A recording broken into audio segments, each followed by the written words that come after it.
Hello, I welcome you all to session number 5 of chapter 2 of your science and CERT textbook. Let me share the screen.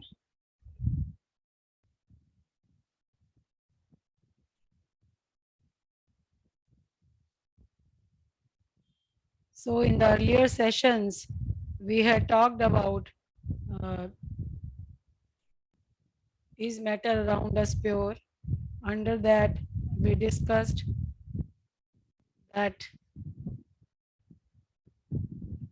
elements and compounds are pure and mixtures are impure.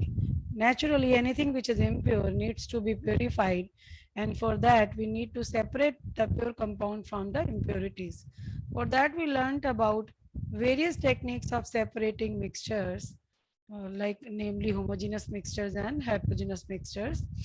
For homogeneous mixtures, we talked about evaporation, uh, distillation, and for heterogeneous, we talked about centrifugation, etc. in detail. Now today we are going to talk about the in-chapter exercises after the last session 4 that we covered in the last class. So the first question is, how will you separate a mixture containing kerosene and petrol which are miscible with each other? Miscible का मतलब होता है mix हो जाना. Kerosene मिट्टी का तेल होता है, पेट्रोल आप सब जानते हैं, दोनों फ्यूल हैं.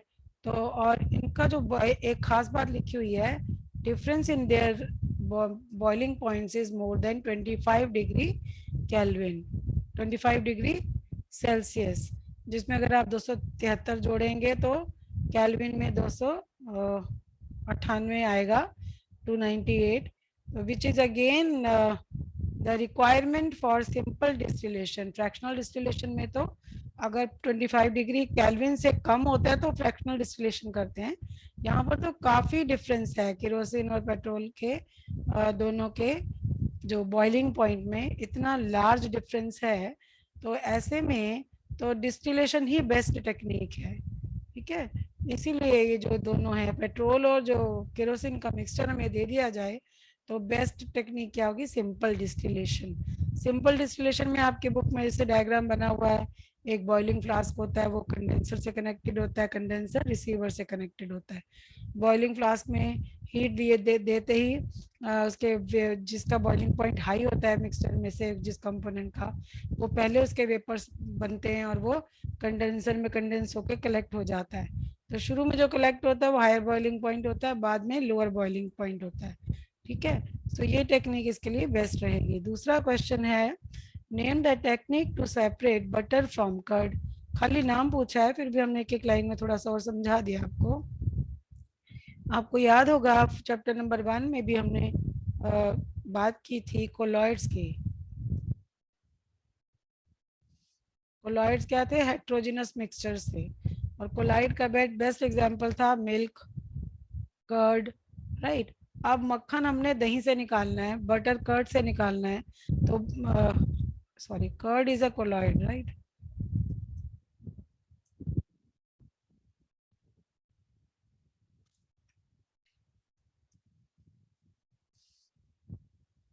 और कोलॉइड क्या है? हेट्रोजिनस मिक्सचर है. हमें आपको याद होगा हमने बार बार डिस्कस किया कि जो कोलॉइड्स होते हैं वो देखने में लगता है कि यूनिफॉर्म कंपोजिशन है. तो दही में ऐसा थोड़ी लगता है कि दही में पार्टिकल्स में बहुत गैप है. लेकिन अगर हम कहें कि इसको खाली छान कर हमने, बट अब मान लो अगर कोई कहे कि अरे फिर तो अगर यूनिफॉर्म कंपोजिशन में तो सिंपल फिल्ट्रेशन करके बटर निकाल लो. लेकिन ऐसा तो नहीं होता, क्योंकि हम सब जानते हैं कि घर में तो देखो फिल्टर पेपर तो नहीं यूज़ करते, लेकिन हाँ कोई चुन्नी की मदद ले लेंगे. लेकिन अगर चुन्नी से फिल्टर करेंगे या किसी पौने रसोई के कपड़े से फिल्टर करेंगे तो वो दही के सारे पार्टिकल्स उसके क्रॉस निकल जाते हैं.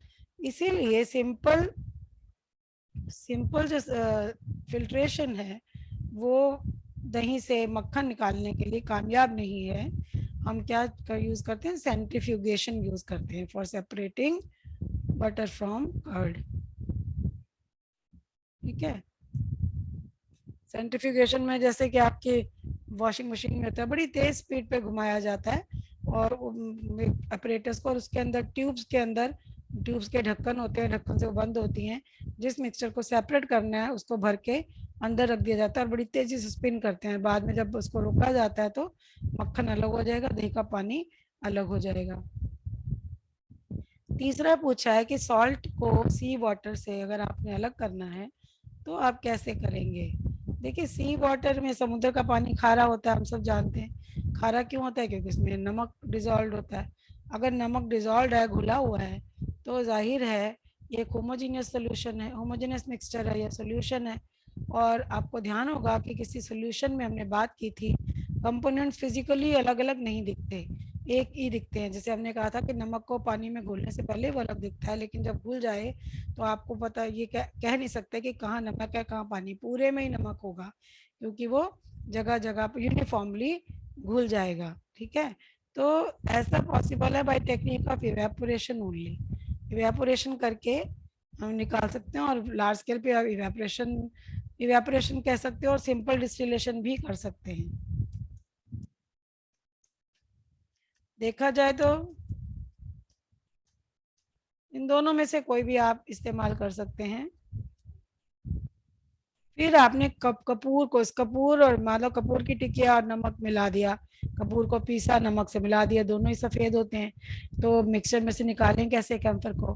पहली बात तो पहले ये देखते हैं कि कैसा मिक्सचर है, ये हेट्रोजिनस है कि होमोजीनस है। भाई सॉलिड इन सॉलिड मिला रहे हैं हम, तो जाहिर है ये हेट्रोजिनस मिक्सचर है। और इसमें कैम्फर हमने क्या पढ़ा था? कैम्फर सबलाइमेबल वोलेटाइल कंपोनेंट है। सब्लिमेशन क्या होता है?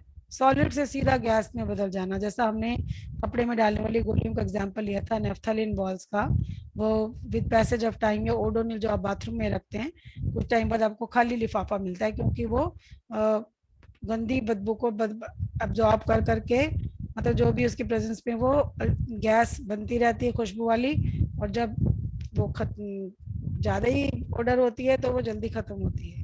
तो इसीलिए जो कैम्फर को हम सॉल्ट और कैम्फर के मिक्सचर में से अगर हमें सेपरेट करना हो तो हम किसका सहारा लेंगे? सब्लिमेशन नाम की टेक्निक का सहारा लेंगे।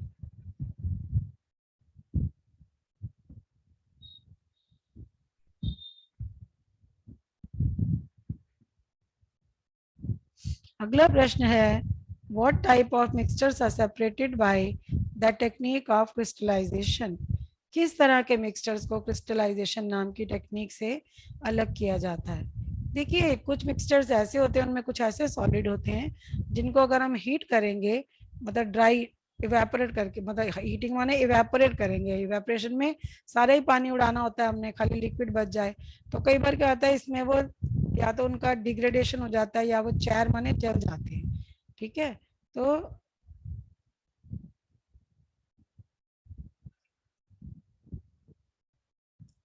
एक तो इस तरह के मिक्सर। दूसरा, जिन मिक्सर्स को हम फिल्टर करके सॉलिड से अलग करते हैं तो उनके जो फिल्ट्रेट में अभी भी कुछ इम्प्योरिटीज होती हैं। आप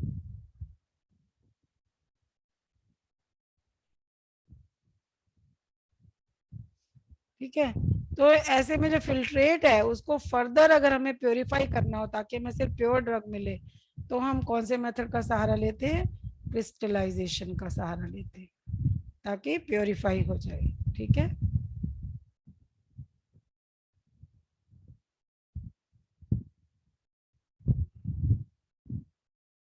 अब सेक्शन 2.4 के क्वेश्चंस की बात करेंगे। तो 2.3 के क्वेश्चंस थे। तो ये कहता है, classify the following as chemical और physical changes. Cutting of trees कौन सा चेंज है? इसमें पेड़ को काट के गिरा दिया, ठूंठ बच गया, पत्ते चले गए, तो किस चीज में चेंज हुआ? लुक्स में चेंज हुआ। लुक्स में चेंज हुआ तो फिजिक में चेंज हुआ, तो फिजिक से फिजिकल बना, तो कटिंग ऑफ ट्रीज इसीलिए फिजिकल चेंज है। अब बटर को पैन में मेल्ट करते हैं तो उसका क्या बन जाता है? घी बन जाता है। तो बात तो एक ही है, दोनों को ही हम रोटी पे चिकनाहट के लिए लगाते हैं, राइट। तो यानी कि इसमें क्या चेंज हो रहा है? स्टेट चेंज हो रही है, खाली शक्ल चेंज हो रही है, सॉलिड से लिक्विड में बदल रहा है। ठीक है, अदरवाइज उसकी प्रॉपर्टी तो वही है, लुब्रिकेट करना। घी की प्रॉपर्टी चिकनाहट देना होता है, इसीलिए इसको फिजिकल चेंज कहेंगे। रस्टिंग ऑफ अलमीरा, अलमीरा में जंग लग गया। जंग लग गया मतलब पानी हवा में जो नमी और ऑक्सीजन है उसकी प्रेजेंस में केमिकल रिएक्शन हुई, केमिकल रिएक्शन हो रही है तो कौन सा चेंज होगा, ये होगा केमिकल चेंज। फिर पानी को उबालें, boiling water to form steam, पानी को उबाल कर अगर हम भाप बनाते हैं तो क्या हो रहा है, पानी जो है लिक्विड से गैस में बदल रहा है, तो ये इंटर कन्वर्जन ऑफ स्टेट हो रहा है, तो ये भी किस में चेंज हो रहा है, बाहरी दिखावट में चेंज हो रहा है, इसीलिए इसको हम बाहरी दिखावट वाला चेंज कहेंगे, फिजिकल चेंज कहेंगे। पांचवे में पूछता है कि जब passing electric current through water and water breaking down into hydrogen and oxygen, तो इसमें क्या हो रहा है, इलेक्ट्रिक करंट गया पानी में, पानी टूट के दो अलग अलग चीज़ों में बट गया, तो इसमें तो भाई रासायनिक क्रिया हुई है, केमिकल रिएक्शन हुई है, तो ये कौन सा चेंज होगा, केमिकल चेंज होगा। अगला वो पूछते हैं, कहते हैं कि जब कॉमन सॉल्ट को पानी में घोला हमने, तो बताओ ये कौन सा चेंज है, कौन सा चेंज है ये,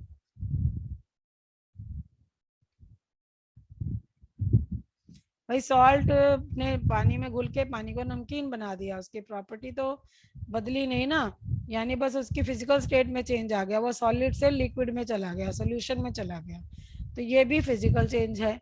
फिर इसी तरह से वो पूछते हैं making a fruit salad with raw fruits, कच्चे फलों को काट कर आप फ्रूट्स का सैलेड बनाते हो, तो फ्रूट्स पहले साबुत थे फिर वो टूटे टूटे हो गए, तो ये फिजिक में ही चेंज हुआ, ये भी क्या होगा, फिजिकल चेंज होगा।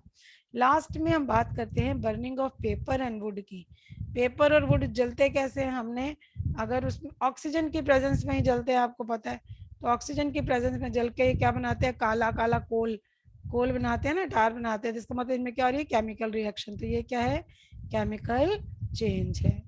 दूसरा प्रश्न है try segregating the things around you as pure substances और मिक्सचर्स, आपके आसपास आप आमतौर पे जो चीज़ें देखते हो उनको प्योर सब्सटेंसेस या मिक्सचर्स में बांटो। मैंने कुछ एग्जाम्पल लिया, आप इनमें और भी एग्जाम्पल ऐड कर सकते हो, जैसे कि प्योर सब्सटेंसेस में मैं बात करूं, हम पीने का पानी जो पीते हैं, सब्जी में जो नमक डालते हैं, फिर स्पाइसेस, कोई भी मसाला हो गया जो शुद्ध मसाला, आयरन, लोहा, वुड, वुड कई बार मिक्सचर भी होता है, आप इसको नेचुरल हटा दो, कंफ्यूज करती है कई बार। मिक्सचर्स में जो हवा हम ब्रीथ करते हैं, जो हम सैलड खाते हैं, कर्ड के भी हमने बात की, दही, दूध, रूह अफ़ज़ा, चाहे पानी में चाहे दूध में, ये क्या है, मिक्सचर्स हैं। अब हम आते हैं चैप्टर एंड एक्सरसाइज पे, इस चैप्टर 2 के एंड में जो एक्सरसाइज दी हुई है उसकी बात करें। वो कहता है which separation techniques will you apply for the separation of following, सबसे पहले वो पूछता है sodium chloride from its solution in water, sodium chloride क्या होता है, नमक होता है, तो सोडियम क्लोराइड को हम पानी में हमने घोल चुके हैं, उसको अगर आपने निकालना तो कैसे निकालोगे, जाहिर है पानी को पूरे उड़ाना पड़ेगा, इवेपोरेशन से या डिस्टिलेशन से, आप कुछ भी कह सकते हो, डिस्टिलेशन में भी इवेपोरेशन तो होता ही है एक तरह से। फिर ammonium chloride from a mixture containing sodium chloride and ammonium chloride, आपको याद होगा अमोनियम क्लोराइड क्या है, सबलाइमेबल कंपोनेंट है, सबलाइमेबल कंपोनेंट माने जिसको कि जो कि टेम्परेचर जरा भी बढ़े या वैसे ही पड़े पड़े भी सीधा जो है सॉलिड से गैस में कन्वर्ट हो जाता है, टेम्परेचर बढ़ाया तो एकदम से ही ख़त्म हो जाएगा, रूम टेम्परेचर पे भी सॉलिड से गैस में कन्वर्ट हो जाता है, सब्लिमेशन, तो इसको हम किसे सेपरेट कर सकते हैं, अलग, सब्लिमेशन से। फिर हम आते हैं तीसरे पार्ट पे कि मान लीजिए स्मॉल पीसेस ऑफ मेटल है, कार के इंजन ऑयल में छोटे छोटे कांच के मेटल के टुकड़े हैं, तो हम उसको कैसे कर सकते हैं, उसको सिंपल मैनुअली फिल्ट्रेशन से निकाल सकते हैं, उसको फिल्टर कर लेंगे फिर वापस डाल देंगे, या फिर कई बार मैग्नेट का भी सहारा लेते हैं, इतना तो खैर कौन करता है, फिल्ट्रेशन इज इजी। फिर वो पूछता है डिफरेंट पिगमेंट्स को आपने एक फूल की पत्तियों के एक्सट्रैक्ट में से आपने अलग करना है डिफरेंट कलर्स को, तो ये आपको याद होगा क्रोमेटोग्राफी, मैंने एग्जांपल दिया था, क्रोमा माने कलर, ठीक है। तो क्रोमेटोग्राफी से इस तरह से याद हो जाता है, which is use to separate out colours, ठीक है। तो क्लियर है, याद रखना आसान है। फिर आगे पूछता है बटर को दही से निकालना हो तो कौन सी टेक्निक का सहारा लोगे, तो हमने अभी अभी किया, सेंट्रीफ्यूगेशन का सहारा लेंगे। फिर पानी से तेल अलग करना हो तो आप देखें आपकी बुक में एक सेपरेटिंग फनल बना रखी है, ठीक है, डिफरेंट सी शेप की, अपसाइड डाउन। तो सेपरेटिंग फनल में डाल के आप डेंसिटी वाइज चीज़ों को अलग कर सकते हो।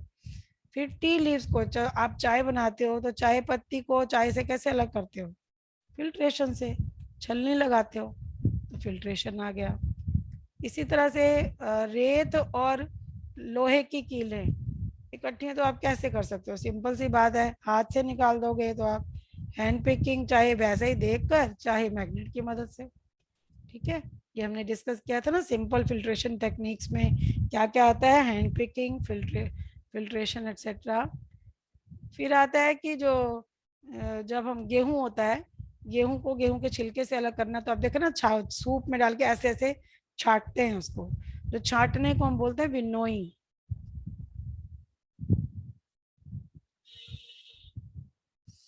फिर इसी तरह से वो कहता है कि जो मड पार्टिकल्स हैं, कीचड़ में जो मिट्टी के पार्टिकल्स हैं जो पानी में सस्पेंडेड रहते हैं, उनको कैसे अलग करोगे, ये तो हमने पहले डिस्कस किया था कि ये क्या है, कोलॉइड है। तो कोलॉइड्स को हम किससे अलग करते हैं, सेंट्रीफ्यूज कर लेते हैं पहले, फिर पानी को निथार देंगे और मिट्टी को नीचे से अलग कर लेंगे, ठीक है। अब आगे कहता है right the steps you would use for making tea, और उसके बाद आपको ना वो कुछ वर्ड्स देता है कि इन वर्ड्स को जरूर यूज करना है आपने। तो देखिए मैंने ऐसे लिखा, आप अलग तरीके से भी लिख सकते हैं, जैसे put the water as solvent in pan. यहाँ देखो आपने कौन सा वर्ड यूज कर लिया, सॉल्वेंट यूज कर लिया, टिक करते जाते हैं।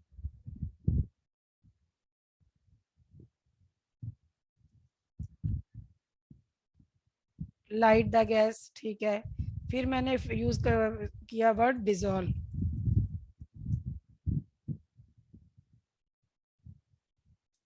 डिजोल्व शुगर, चीनी डाल दी पानी में और हिला दिया ताकि, एज शुगर क्या है, सोल्यूट है, तो मैंने सोल्यूट टर्म भी यूज कर ली। अच्छा सोल्यूट उसने नहीं दी, चलो कोई बात नहीं, सॉल्यूशन टर्म दिया है, and make it's solution, solution बना लिया, ये भी यूज हो गया।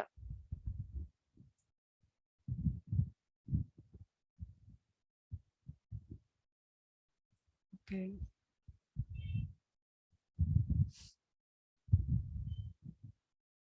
likewise add tea leaves in the pan, these are insoluble in water, ठीक है, मैंने insoluble वर्ड भी यूज कर लिया।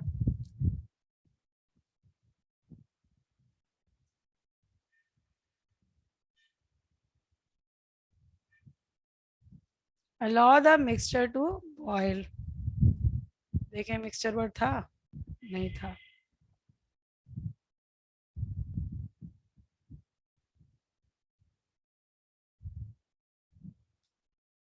add milk to it, ठीक है, and boil,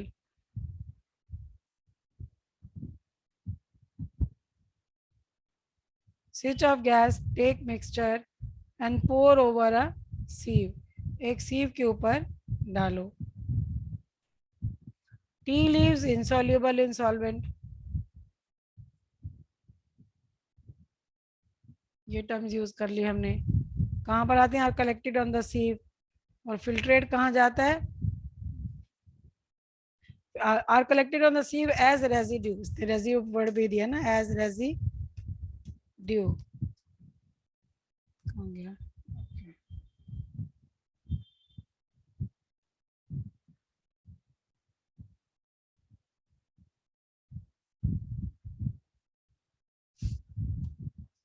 and filtrate is collected in the cup which is the drinkable tea।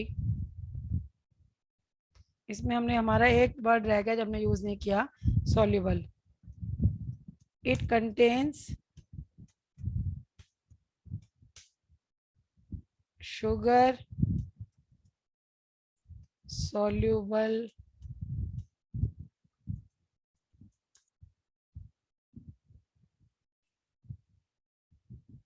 in water, ये आ गया, soluble भी आ गया। तो मैंने सारे, आपको ज़रूरी नहीं है कि यही नकल लगाना, आप अपने शब्दों में चाय बनाना तो कोई ख़ास बात नहीं है, राइट।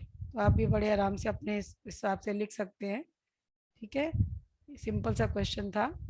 अब अगला प्रश्न देखिए, प्रज्ञा नाम की एक लड़की ने 3 डिफरेंट सब्सटेंसेस की जो है सॉल्युबिलिटी चेक की और डेटा कलेक्ट किया। डेटा क्या लिया? Grams of substances dissolved in 100 grams of the saturated solution. माता सुखती रहे।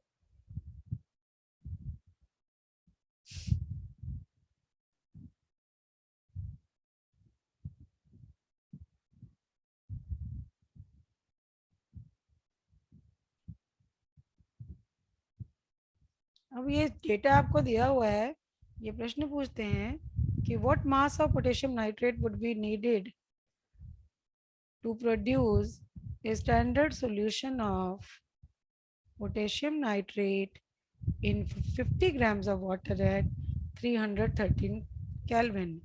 देखिए, एक और इसका पहले आंसर देख लेते हैं। देखिए, हम टेबल में अगर आप नज़र मारेंगे तो आप देखिए जो इसकी 313 केल्विन पे पोटेशियम नाइट्रेट की जो सॉल्युबिलिटी है 62 grams in 100 grams of water है, यानी कि 100 gram of water has 62 gram of salt. तो 1 ग्राम विल हैव 62 अपॉन 100, मैथ्स में आपने ऐसे समझ किए हैं, राइट। तो 50 gram water will have 62 upon 100 into 50, तो कैलकुलेट करेंगे तो 31 ग्राम आएगा, ठीक है। दूसरा प्रश्न है कि Pragya allows the saturated solution of, ऊपर सॉल्ट का नाम दिया है, at 353 kelvin to room temperature, what will happen.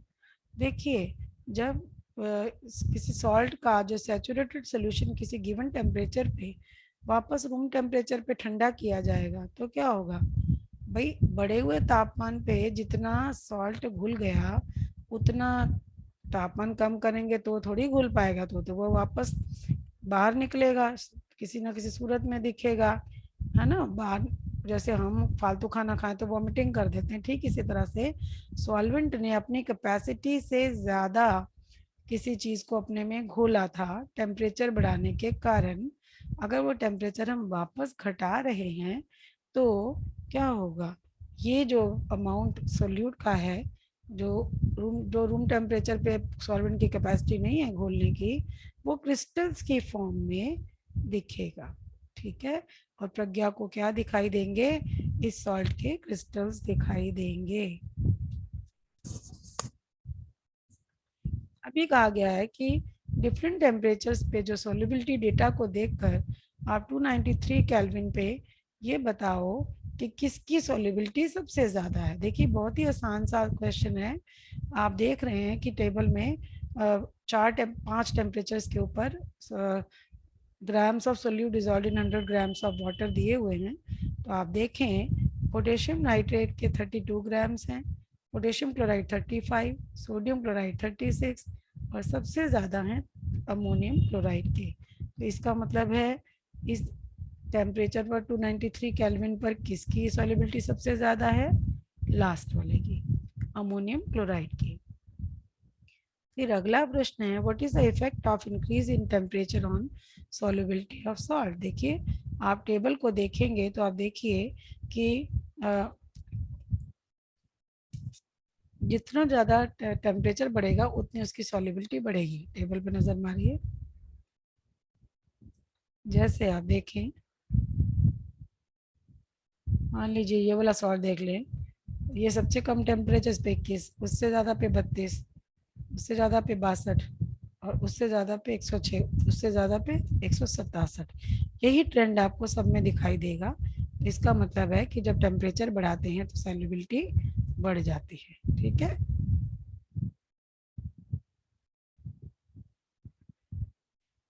अब अगला प्रश्न आता है आपने जो नीचे लिखी हुई उन्होंने कुछ टर्म्स लिखी हैं, इनको समझाओ और एग्जाम्पल दो। एक एक करके लेंगे।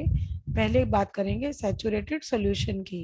ये हम पहले पिछले सेशंस में पढ़ चुके हैं कि किसी गिवन तापमान पे जब सॉल्यूशन जो है बिल्कुल उसकी शक्ति नहीं बचती कि वो और सोल्यूट को डिजॉल्व कर सके, तो हम कहते हैं कि अब ये एक सैचुरेटेड सॉल्यूशन बन चुका है। मान लीजिए अगर हम नमक डाल रहे हैं, 50 ml पानी एक बीकर में लिया और उसमें नमक घोलते जा रहे हैं, कांस्टेंट स्टरिंग करते जा रहे हैं रूम टेम्परेचर पर, तो एक वक्त ऐसा आएगा कि वो नमक नहीं घुलेगा, जितना हम डालेंगे वो और नीचे ही दिखाई देगा। ठीक है, तो जो रिजल्टिंग जो सॉल्यूशन है इसको हम कहेंगे saturated solution at room temperature. ठीक है, फिर हम बात करते हैं प्योर सब्सटेंस की। प्योर सब्सटेंस की अभी तक हमें रट जाना चाहिए। ये वो सब्सटेंस है जो जिसके जो पार्टिकल्स होते हैं उनकी केमिकल नेचर सेम होती है। ठीक है, जैसे कि एलिमेंट्स और कंपाउंड्स, कोल, बोरॉन, सिल्वर। ठीक है, ये सब क्या है, प्योर सब्सटेंसेस हैं। फिर हम बात करेंगे कोलॉइड्स की। कोलॉइड्स हम पहले पिछली क्लास में पिछले चैप्टर में पढ़ चुके हैं। हेट्रोजेनस पार्टिकल्स होते हैं जिनके जो पार्टिकल्स होते हैं वो यूनिफॉर्मली स्प्रेड होते हैं थ्रू आउट द सॉल्यूशन, जैसे कि मिल्क और मड। दूध में क्या होता है, प्रोटीन भी होता है, क्रीम भी होता है। फिर आप बात आती है सस्पेंशंस की। कोलॉइड्स की तरह सस्पेंशंस भी हेट्रोजेनस सिस्टम्स हैं और इनमें जो सोल्यूट पार्टिकल्स हैं वो डिसॉल्व नहीं करते बल्कि सस्पेंडेड रहते हैं through out the bulk of the medium. इनमें और कोलॉइड्स में आपको पता ही है डिफरेंस, हम पहले पढ़ चुके हैं। ठीक है, एग्जाम्पल है एंटासिड सस्पेंशंस, जालूसिल वगैरह लोग पीते हैं ना खाने के बाद।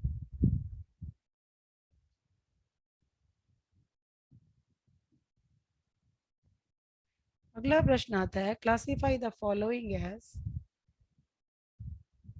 हेट्रोजेनस और होमोजेनस मिक्सचर। मैंने अपनी एक शॉर्ट फॉर्म बनाई है हेट्रोजेनस मिक्सचर के लिए HT और होमोजेनस के लिए HM।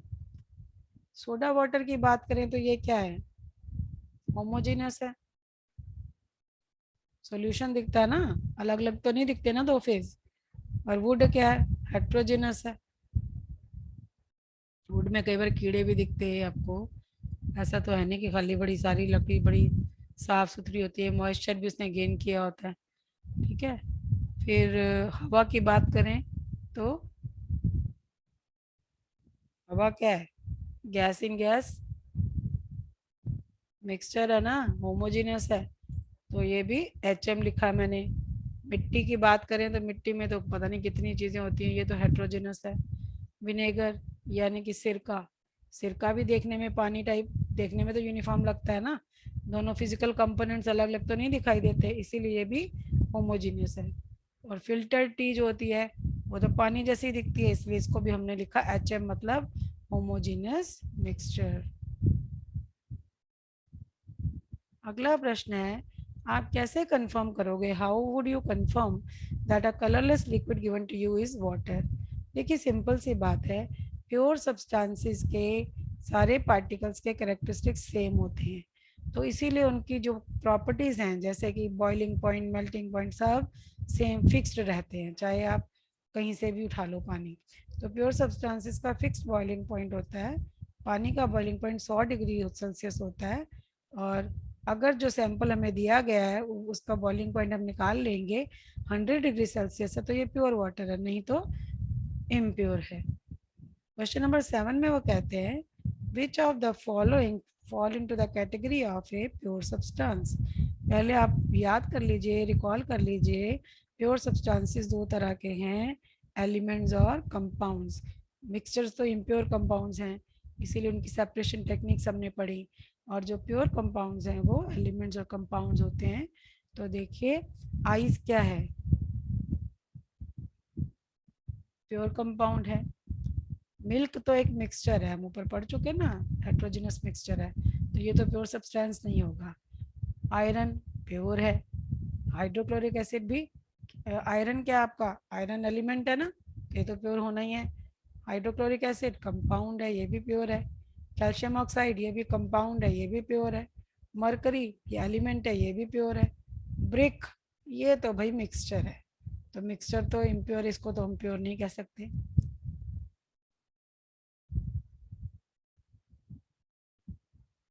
वुड प्योर है, एयर मिक्सचर है, ठीक है।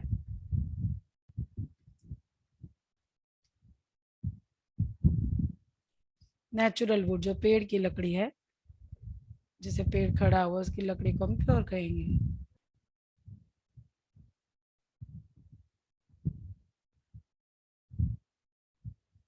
अब आइडेंटिफाई करने हमें सॉल्यूशंस, नीचे जो मिक्सचर्स में से सॉल्यूशंस कौन कौन से हैं। सबसे पहले तो सॉइल है, सॉइल तो सोल्यूशन नहीं है भाई। Sea water, yes it is a solution. Air solution है। कोल सोल्यूशन नहीं है ना, सोल्यूशन तो नहीं है ना। सोडा वाटर सोल्यूशन है। फिर ये कहते हैं which of the following will show Tyndall effect. आपको याद होगा सस्पेंशंस में सॉल्यूशंस और कोलॉइड्स की प्रॉपर्टीज हम पढ़ रहे थे, बार बार ये जिक्र आ रहा था कि फलाने के थ्रू जब हम लाइट बीम पास करते हैं तो ये स्कैटर नहीं करता, इसलिए पाथ ऑफ लाइट विजिबल नहीं होता। फलाने के थ्रू करते हैं तो वो स्कैटर करता है, इसलिए पाथ ऑफ लाइट विजिबल होता है। इस इफेक्ट को टिंडल इफेक्ट कहते हैं।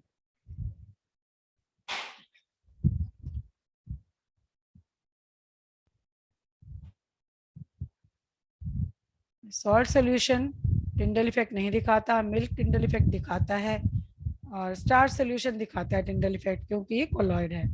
और मेरे ख्याल में ये लास्ट क्वेश्चन है। Classify the following into elements, compounds and mixtures. तो हमने एलिमेंट्स के लिए ई लिया, कंपाउंड्स के लिए सी लिया, मिक्सचर्स के लिए एम लिया है। इसमें सोडियम तो देखो एलिमेंट है, सॉइल मिक्सचर है, शुगर का सोल्यूशन मिक्सचर है, सिल्वर एलिमेंट है, ई हो गया। कैल्शियम कार्बोनेट कंपाउंड है, टिन एलिमेंट है, सिलिकॉन फिर एलिमेंट है, कोल मिक्सचर है, एयर मिक्सचर है, और सोप भी मिक्सचर है। मीथेन कंपाउंड है, कार्बन डाइऑक्साइड कंपाउंड है,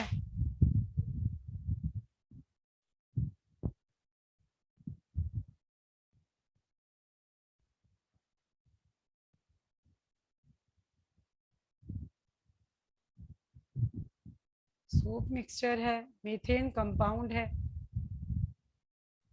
कार्बन डाइऑक्साइड भी कंपाउंड है, ब्लड मिक्सचर है। अगले प्रश्न में हमें बताना है कि नीचे दिए गए चेंजेस में से कौन से चेंजेस केमिकल चेंजेस हैं। देखिए मैंने इसमें सीधा आंसर पे आती हूँ। Growth of plant chemical change है, rusting of iron chemical change है, cooking of food chemical change है, digestion of food chemical change है, burning of candle chemical change. वो बात अलग है कि बर्निंग ऑफ कैंडल में फिजिकल भी चेंजेस होते हैं और केमिकल भी होते हैं, but largely it is a chemical change.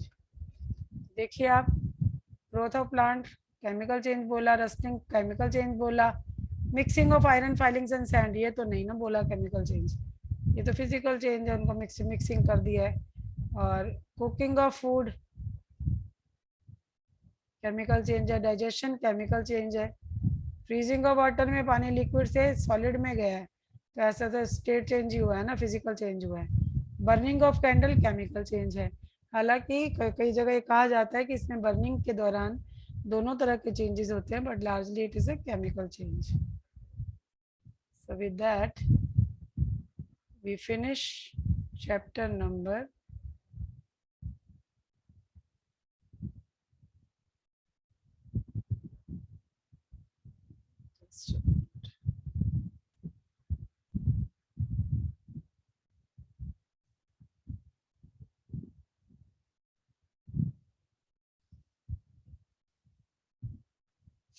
we finish chapter number 2. So till we meet in the next session with a new chapter, session 1 of the new chapter. All the best to you. Bye bye.